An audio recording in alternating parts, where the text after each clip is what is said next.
Labutis visiems, čia Loreta su kitu video. Šiandien video buvo šiek tiek kitoks.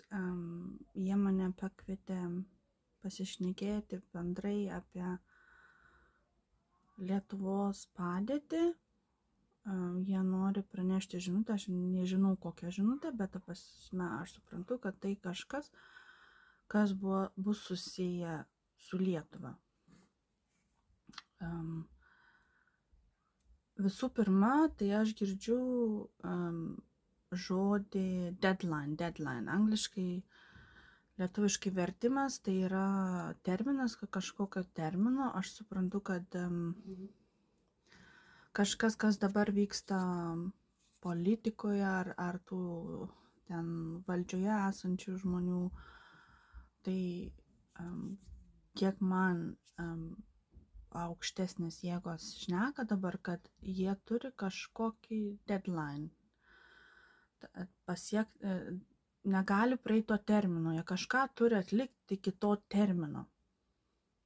Gal dėl to viskas taip ir atrodo chaotiška tenais, priimami chaotiški sprendimai,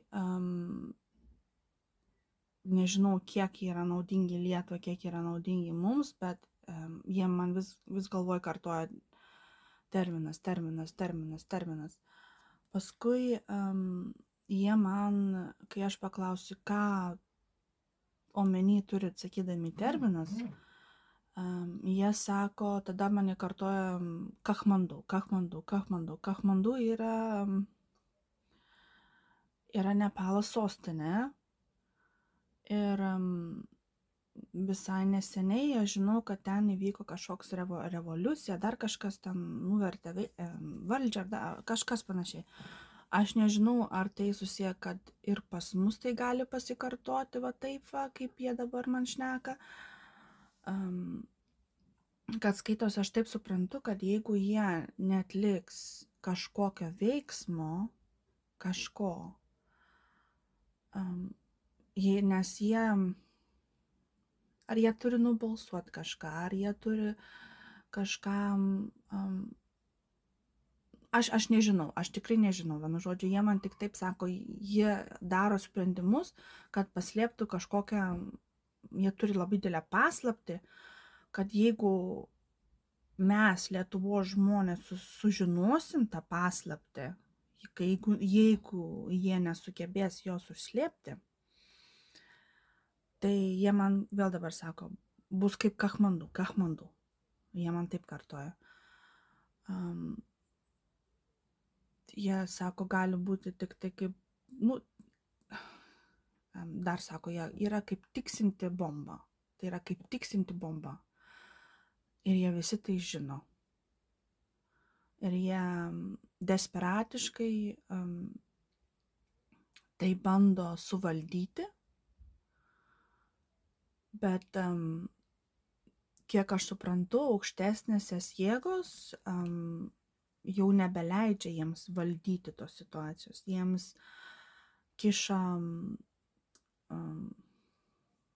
pagalius į ratus. Jie tiesiog yra stabdomi, energetiškai yra stabdomi.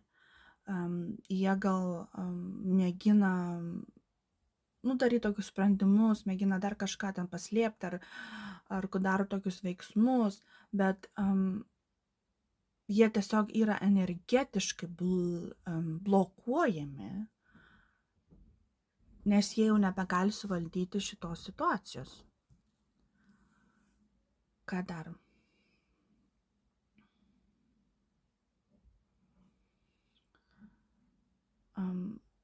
Ir skaitos kažkokie labai greiti veiksmai turi pasirodyti po 21 ar 22, kažkas jau rugsėjo pabaigoj turi labai didelį veiksmai pasirodyti, bet aš nežinau, į kokią pusę jie pasirodys. Ar jie pasirodys į mūsų naudą, ar jie pasirodys į jų naudą. To aš nežinau, nes tiek man vizijų ar tiek informacijos jie man neduos, bet jie dabar man rodo, tiesiog kaip bomba žinote, kaip filmuose rodo, tą laikrodukų tiksintas laikrodis vis mažiau minučių lieka tame laikrodį ir tiesiog jinai tiksinti ir aš girdžiu tik. Galvoju, tai labai norėčiau sužinoti jūsų komentaruose, ką jūs manote, nes aš nelabai domiuosi Lietuvos politiką. Nežinau, kas ten daug vyksta, bet tik tai aš gavau žinutę šitą, nes tą kartą, kai jie šnekėjo apie Kathmandu, nes aš girdėjau Kathmandu prieš kiek laiko, po gal savaitės įvyko didžiuliai veiksmai Kathmandu, Nepalo sostinėje, kai valdžia buvo nuversta. Tada aš supratau, ką jie man šnekėjo. Tai va dabar žinutė labai panaši, bet aš asmeniškai nežinau jos pilno atsakymo, aš tik tai žinau tai, ką man jie sako.